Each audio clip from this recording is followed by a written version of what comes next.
الحمدللہ رب العالمین والصلاة والسلام علی رسولہ الامین اما بعد۔ افتطمعون، کیا تم طمع رکھتے ہو، ان یہ کہ یؤمنو وہ ایمان لائیں، لکم تمہارے لیے۔ افتطمعون ان یؤمنو لکم، کیا تم طمع رکھتے ہو کہ وہ تمہارے لیے ایمان لائیں، وقت اور حالانکہ کانا تھا، فریقن ایک گروہ، منہم ان میں سے، یسمعون وہ سنتے تھے، کلام اللہ اللہ کا کلام، وقد کان فریق منہم یسمعون کلام اللہ، اور حالانکہ ان میں ایک گروہ تھا جو وہ اللہ کا کلام سنتا تھا، ثم پھر یحرفون وہ اس میں تحریف کر دیتے، ثم یحرفونہ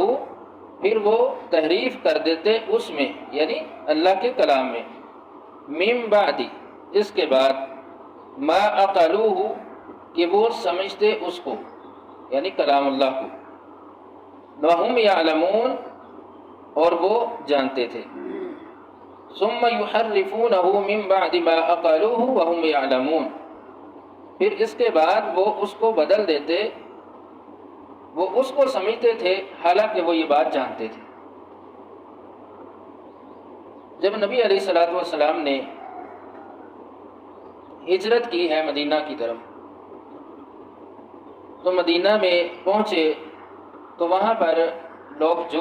جو اسلام میں داخل ہونے لگے بڑی تیزی کے ساتھ، کیونکہ وہ ایک عرصہ دراز سے یہود کے ساتھ رہتے تھے اور ان سے انہوں نے یہ باتیں سنی ہوئی تھی کہ ایک وقت میں ایک نبی آئے گا اس علاقے میں، اس کے بارے میں صفات کہ وہ ایسا ہوگا، اس میں یہ صفات ہوں گی، تو ہم اس نبی کے ساتھ مل کے تم پر چڑھائی کر دیں گے اور چھا جائیں گے پوری دنیا پر۔ یہ باتیں وہاں کے لوگوں نے سنی ہوئی تھی، تو جب نبی علیہ السلام ہجرت کر کے گئے تو لوگ بڑی تیزی سے اسلام میں داخل ہونے لگے۔ جب وہ مسلمان ہو گئے تو پھر وہی نیو مسلم ان یہود کے پاس جاتے اور جا کے کہتے کہ تم بھی ایمان لے آؤ، کیونکہ ہم نے یہ باتیں، یہ صفات تمہیں سے سنی ہیں کہ ایک نبی آئے گا، اس میں یہ صفات ہوں گی، تو یہ بندہ جو آیا ہے اس میں یہ ساری صفات پائی جاتی ہے، یہ نبی ہے۔ لیکن وہ ایمان نہیں لاتے تھے، وہ ادھر ادھر کی باتیں، دلیلیں، حجتیں، یعنی وہ انکار کر دیتے، ایمان نہ لاتے۔ تو یہ ایک بہت بڑی بات تھی ان لوگوں کے لیے جو نئے نئے مسلمان ہوئے تھے،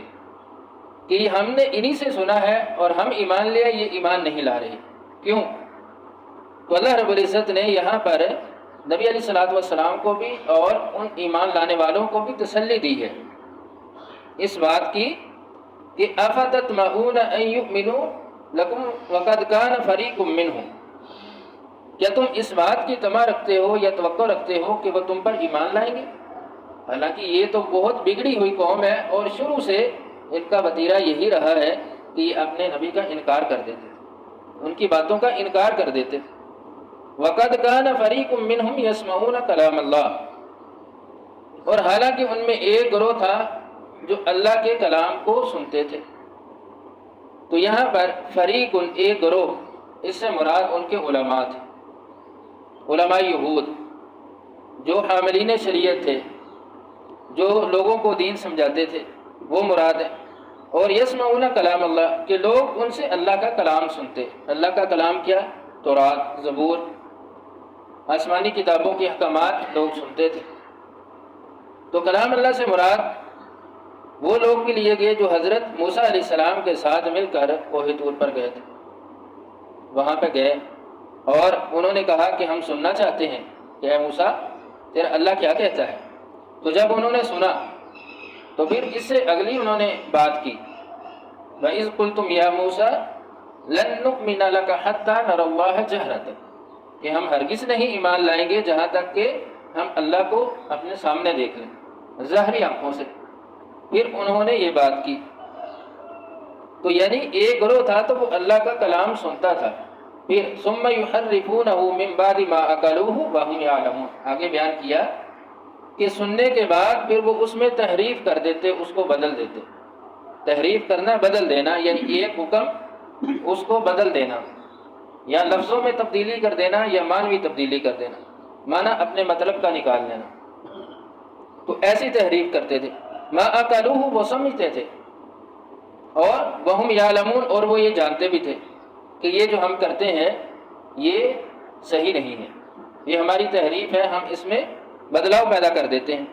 تو اللہ رب العزت نے یہ بات ایمان والوں کو اور نبی صلی اللہ علیہ وسلم کو بطور اطمینان کے بتائی ہے کہ ان میں تو ایک ایسا بھی گروہ گزرا ہے، ایسے لوگ تھے کہ جنہوں نے اللہ کے کلام کو سنا، وہ تو ایسے تھے جنہوں نے اللہ کے کلام کو سنا پھر نہیں مانے۔ حضرت موسیٰ علیہ السلام کو انہوں نے سنا پھر بھی نہیں مانے، تو رات کو انہوں نے پڑھا سمجھا پھر بھی نہیں مانے۔ تو آپ اس بات پہ بد دل نہ ہو جائیں، کیونکہ ان لوگوں کے ہاں یہ ایک بہت بڑا کوشچن مارک تھا کہ ہم نے ہی ان یہود کے علماء سے یہ بات سنی ہے کہ ایک نبی آئے گا اس میں ایسی صفات ہوں گی، اب ہم ایمان لائے ہیں یہ کیوں نہیں لا رہے؟ یعنی یہ ایک ایسی بات تھی کہ جو دل میں شک پیدا کرتی تھی، ہو نا کہ ایک بندہ کسی کو کہے یہ کام کر لو، یہ بہت اچھا ہے، ایسا ہے ویسا ہے، وہ کر لے اور خود نہ کرے تو شک پیدا ہو جاتا ہے کہ میں نے کیا ہے اب یہ خود کیوں نہیں کرتا۔ تو یہی شک تھا ان مسلمانوں کے دلوں میں کہ شاید ہم نے غلط کر لیا، تو اللہ رب العزت نے ان کو اطمینان دیا ہے کہ ایسا نہیں ہے، یہ تو وہ لوگ تھے کہ جنہوں نے اللہ کو سنا ہے اور تورات کو پڑھا ہے، نبی کی باتیں سنی ہیں، اہل کتاب بھی ہیں، یہ تو پھر بھی نہیں مان رہے، پھر انہوں نے اللہ کے حکم کو بدل دیا۔ تو اس آیت سے جو بات ہمیں سمجھ آتی ہے وہ یہ ہے کہ ہدایت اللہ کی طرف سے ہے۔ بہت زیادہ علم کا ہونا ضروری نہیں ہے کہ وہ بندہ بہت زیادہ ہدایت پر ہو، ایسا نہیں ہے۔ بس دیکھا ہے ایسے لوگوں کو آپ نے بھی کہ وہ بہت بڑے ریلیجیس ہوتے ہیں، بڑی بڑی دین کی باتیں کرتے ہیں، دین سمجھاتے بھی ہیں، پڑھتے بھی ہیں، پڑھاتے بھی ہیں، سارا کچھ ہے، لیکن وہ ساری چیزیں عمل میں نہیں ہوتی۔ تو یہ ایک ایسا رویہ ہے کہ جو لوگوں کو دین سے متنفر کر دیتا ہے، دین سے دور کر دیتا ہے، کہ اتنا علم اور اتنی دین کی باتیں لیکن عمل نہیں ہے۔ تو اس سے پتہ چلا کہ صرف عمل، علم کا ہونا ضروری نہیں ہے، ساتھ عمل کا ہونا یہ بھی ضروری ہے۔ اور ہدایت اللہ کی طرف سے ملتی ہے، اس میں سنجیدہ ہونا پڑتا ہے۔ کیا علماء یہود کے پاس علم نہیں تھا؟ ان کے پاس علم بھی تھا، وہ تورات کو پڑھتے بھی تھے، پڑھاتے بھی تھے، سارا کچھ تھا، لیکن وہ ایمان نہیں لائے۔ کیوں نہیں لائے؟ کیونکہ وہ لانا ہی نہیں چاہتے تھے، ان میں حسد تھا، اناد تھا، تکبر تھا، اور رسول اللہ صلی اللہ علیہ وسلم کی مخالفت تھی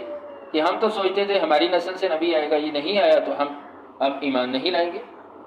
تو یعنی یہ وہ چیزیں ہیں کہ جان بوجھ کر ایک سچی بات کا انکار کر دینا، تو یہ ایک ایسی چیز ہوتی ہے کہ جس سے بندہ خود بھی دین سے دور ہوتا ہے اور دیکھنے والے بھی اس سے دور ہو جاتے ہیں۔ بس اوقات کو ایسا، جیسے اللہ تبارک و تعالیٰ نے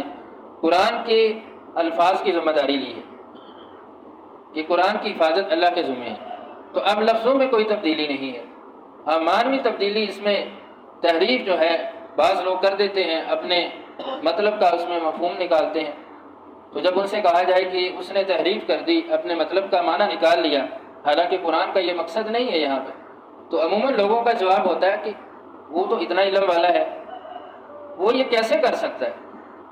وہ تو یہ کیسے کر سکتا ہے، اس کے بعد تو اتنا علم ہے۔ تو اسے پتہ چلا کہ صرف علم کا ہونا ضروری نہیں ہے، ساتھ عمل بھی ضروری ہے۔ ابلیس کے پاس علم نہیں تھا، وہ سارا کچھ جانتا تھا، علم بھی تھا، سب کچھ تھا، لیکن جب وہ اپنی ایگو کا شکار ہوا، اپنے نفس کا شکار ہوا، تو پھر اس نے دلیلیں پیش کی کہ میں ان سے افضل ہوں، میں آگ سے بنا ہوں، یہ مٹی سے بنے ہیں، میں کیسے سجدہ کر سکوں؟ تو یعنی اس نے انکار کر دیا۔ تو آیت کا خلاصہ یہی ہے کہ جب بندہ اپنے نفس کا شکار ہو جائے، اس کا دل سنگ دل بن جائے، پتھر کی طرح ہو جائے، تو پھر اس میں خیر باقی نہیں رہتی۔ علم خواہ کتنا ہی زیادہ ہو تو وہ اس کے لیے نفع مند نہیں ہو سکتا، نہ اس کے لیے نہ لوگوں کے لیے۔ تو ضروری ہے کہ علم کے ساتھ عمل بھی ہونا چاہیے، اور عمل کے لیے دل کا نرم ہونا، اور اس کے لیے سنجیدگی اختیار کرنا، اور قرآن سے وہی معنی مفہوم لینا جو اللہ رب العزت نے بیان کیا ہے، اپنی مرضی کا نہیں کہ مجھے یہ بات پسند نہیں ہے، اچھی نہیں لگتی، تو آیا کہ میں اس حکم کو نہیں لوں گا، اب میں وہی لوں گا جو میری مرضی کا ہے، تو پھر بندہ خیر کے راستے سے ہٹ جاتا ہے۔ تو اللہ رب العزت ہمیں سمجھنے کی توفیق دے۔ وآخر دعوانا الحمدللہ۔